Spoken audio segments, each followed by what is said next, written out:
Hello everyone, morning. So when my presentation comes up, I will be talking about pre-implantation genetic diagnosis in rare types of EDS.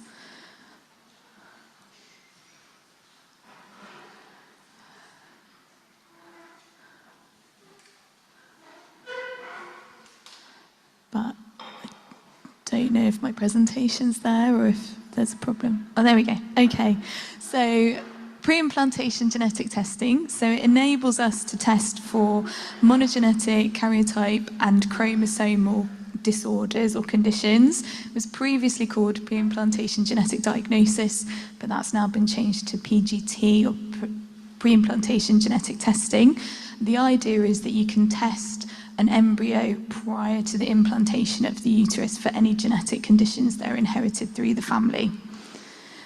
So this has been available globally since 1990, and there are differences around the world. So some countries have specific laws about what you can test for, some countries just have guidelines, some countries don't allow PGT at all.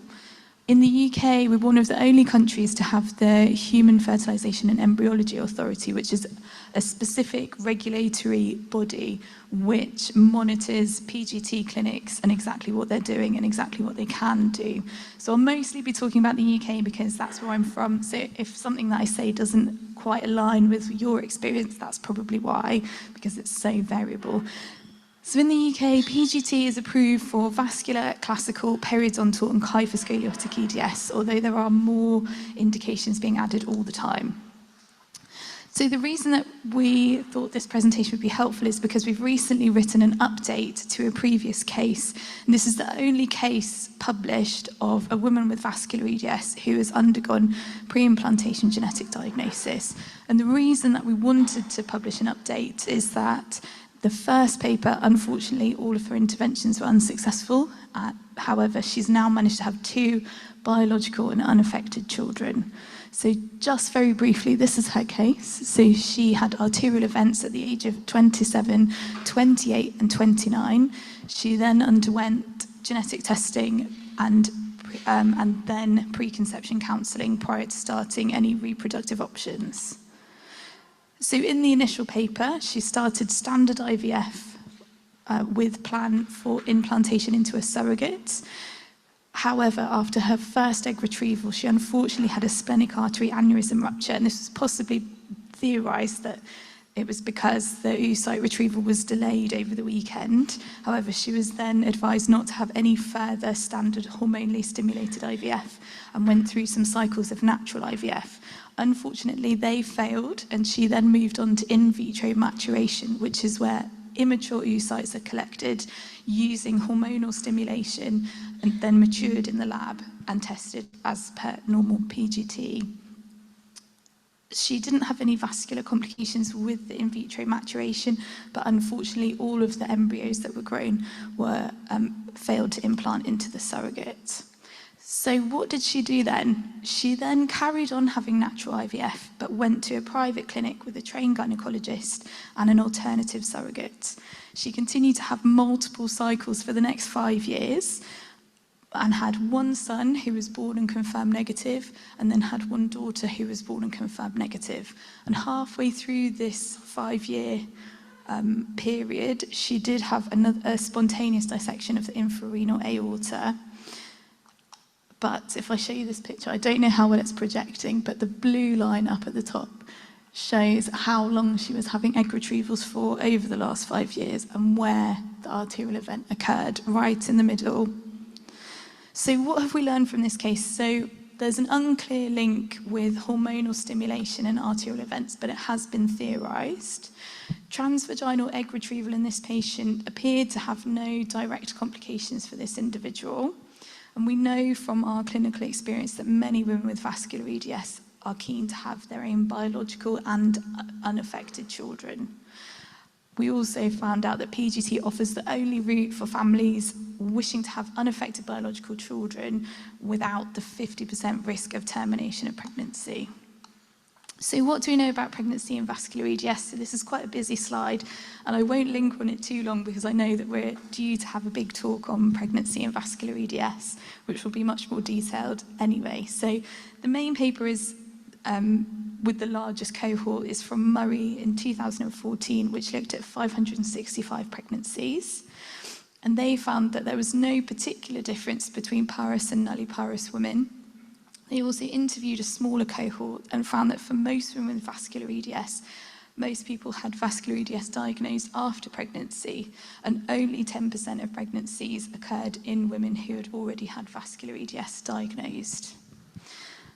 There were a number of complications, including 5 deaths in the smaller interviewed cohort of 113 pregnancies, and 11 non-fatal complications, some of which were very significant. We also know that haploinsufficiency can create an attenuated phenotype, and in that paper there were no pregnancy-related deaths, but there were instances of premature delivery and 3rd to 4th degree lacerations. We also know that premature birth is much more common in vascular EDS-affected fetuses, regardless of the maternal vascular EDS status. So current recommendations come from the European Society of Cardiology in 2018. They advise that pregnancy is considered very high risk in anyone with vascular EDS, that all patients with vascular EDS should be advised not to become pregnant, everyone should be taking celiprolol, and that any woman with high-risk cardiovascular disease should be advised to only consider medical termination of pregnancy up to 9 weeks, and then to go for surgical termination in an experienced centre.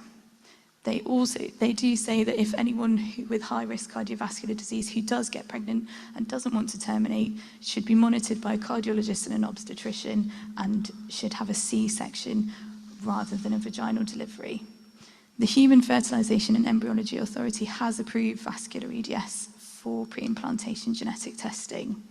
So again, I won't linger too long on this paper because I know that Dr. Glenda Sobey from our sister service will be presenting in the pregnancy and vascular EDS, so I don't want to interfere too much, but just to say that in this cohort of this recent paper, one other patient had attempted IVF, which was unsuccessful but didn't experience any complications. One woman underwent a surgical termination of pregnancy at 10 weeks and suffered a thoracic aortic dissection 1 day later. And 9 babies were delivered to 8 women where vascular EDS was already confirmed through early planned C-section under general anaesthetic in a tertiary hospital. So what do we need to be able to counsel our patients appropriately about pregnancy? And the answer is, unfortunately, and as always, is more data. So particularly we need up-to-date pregnancy information for patients who have a known diagnosis prior to pregnancy and who are also on current recommended management, not just for their vascular EDS, but also for the pregnancy, so it's monitored by specialists in a tertiary centre.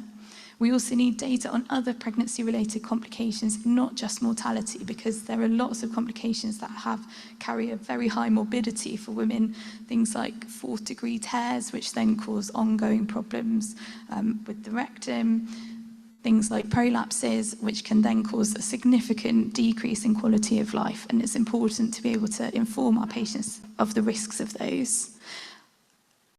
It's important to know whether there's a variable pregnancy risk along with variation in phenotype and genotype. So there have been comments that potentially abdominal arterial complications are at a higher risk than maybe more peripheral vascular complications, and maybe they should be counselled differently.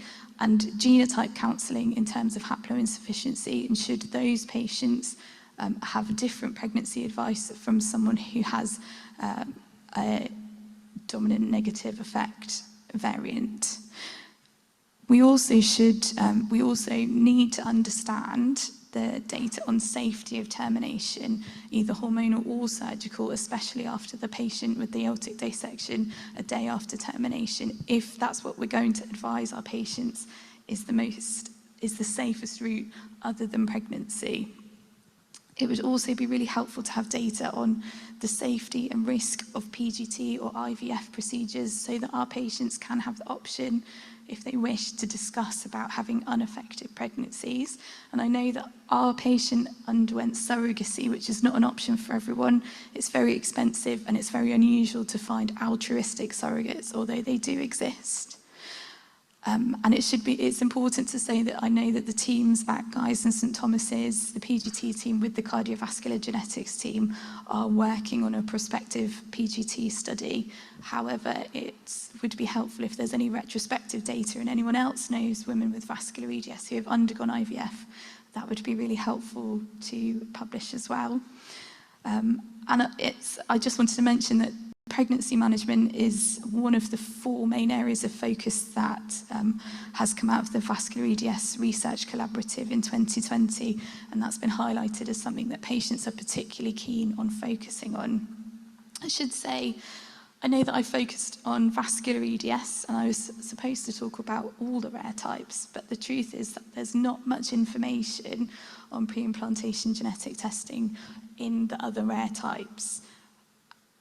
And it's probably because vascular EDS has such a high mortality and is such a risk to our patients that that's our focus. But it would be really helpful to have, we know that other types of EDS have tissue and vascular fragility phenotypes occasionally, but much more rarely. And we also know that other rare types can have a very high morbidity from pregnancy with prolapses and 4th-degree tears. So these things are important to be aware of when we counsel all of our patients with rare EDS types about their pregnancies. So I look forward to your comments and questions in the panel. Thank you.